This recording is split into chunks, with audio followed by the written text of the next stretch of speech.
بسم اللہ الرحمن الرحیم۔ السلام علیکم ورحمۃ اللہ وبرکاتہ۔ میری پیاری بہنوں، بھائیوں اور بزرگوں، میں اپنے چینل اسلامک ہادی امین میں خوش آمدید کہتی ہوں اور دعا کرتی ہوں اللہ رب العزت آپ کو خوش و خرم رکھے، آپ پر برکتیں اور رحمتیں بارش کی طرح برسے۔ تو آج ہم بات کرتے ہیں ناظرین استغفار کے بارے میں۔ جس نے اپنے اوپر استغفار کو لازم کر دیا، اللہ اس کے سارے گناہوں کو بھی معاف کر دے گا، اللہ اس کی تمام بیماریوں کو بھی دور کر دے گا۔ اگر اس کے اوپر کوئی رنج ہے، اللہ وہ بھی دور کر دے گا۔ پھر رسول نبی صلی اللہ علیہ وآلہ وسلم نے فرمایا، اللہ اس کو وہاں سے رزق دے گا جہاں اس کا گمان بھی نہ جا سکے گا۔ دن ہے چاہے رات ہے، چلتے پھرتے اٹھتے بیٹھتے، کوئی پاکی ہے نہ پاکی ہے، نہ وضو نہ با وضو کی پابندی ہے، ہر وقت استغفار کا ورد کریں۔ استغفر اللہ الذی لا الہ الا هو الحی القیوم واتوب الیہ۔ استغفر اللہ الذی لا الہ الا هو الحی القیوم واتوب الیہ۔ استغفر اللہ الذی لا الہ الا هو الحی القیوم واتوب الیہ۔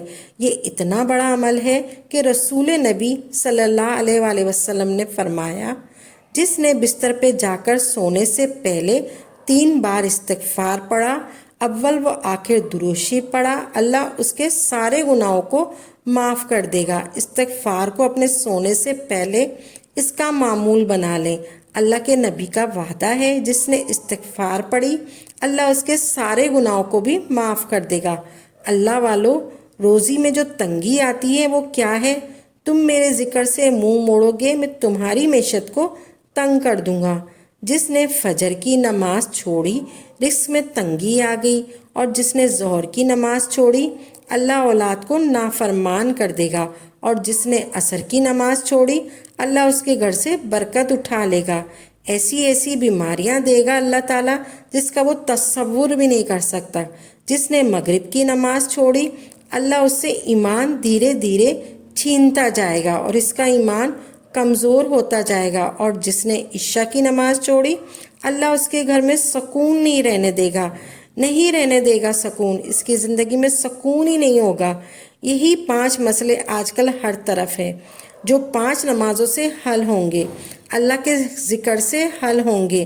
زندگی میں چین چاہیے، سکون چاہیے، کامیابی چاہیے، سعادت چاہیے، خوش نصیبی چاہیے، خوش بختی چاہیے، خوش نصیبی چاہیے۔ اللہ کے قریب نجات کیا ہے؟ تیری زبان اللہ کے ذکر سے تر ہو، دنیا میں بھی چلتے پھرتے استغفر اللہ، لا الہ الا اللہ، الحمدللہ، لا حول ولا قوت الا باللہ، حسبی اللہ و نعم الوکیل۔ استغفر اللہ، لا الہ الا اللہ، الحمدللہ، لا حول ولا قوت الا باللہ، حسبی اللہ و نعم الوکیل۔ آپ اس کی لذتیں دیکھیں گے، آپ کی زندگی میں کیسے آتی ہے۔ قرآن کیا کہتا ہے؟ استغفار تم کر لو، سارے گناہ بھی اللہ معاف کر دیں گے، موسلا دار بارش بھی برسائیں گے، تمہارے پاس مال نہیں ہے تو مال بھی دیں گے، اولاد کی نعمت نہیں ہے تو اولاد سے بھی نواز دے گا، تم نے کبھی زندگی میں سارے پھل نہیں کھائے، سارے پھل تمہیں دے دیں گے۔ تم استغفار کر لو، اللہ تمہیں باغات کا مالک بنا دے گا، تمہارے لیے نہریں جاری کر دے گا۔ جس نے زندگی بھر سکون دینا ہے وہ کیا کرے؟ استغفار کر لو، جب تک زندہ رہو گے اللہ تمہیں چین نصیب فرما دے گا۔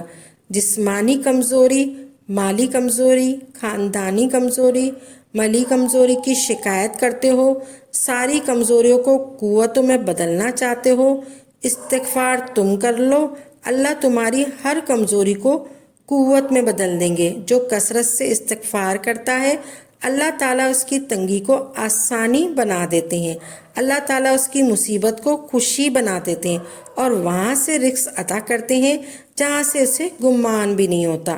اللہ کا ذکر کا اصول ہے کامیاب زندگی گزارنے کے لیے، اور کثرت سے درود پڑھنا، کثرت سے درود پڑھیے، درود جو بھی پڑھیے، اللہم صلی علی محمد و آل آل محمد کما صلیت علی ابراہیم و آل آل ابراہیم انک حمید مجید۔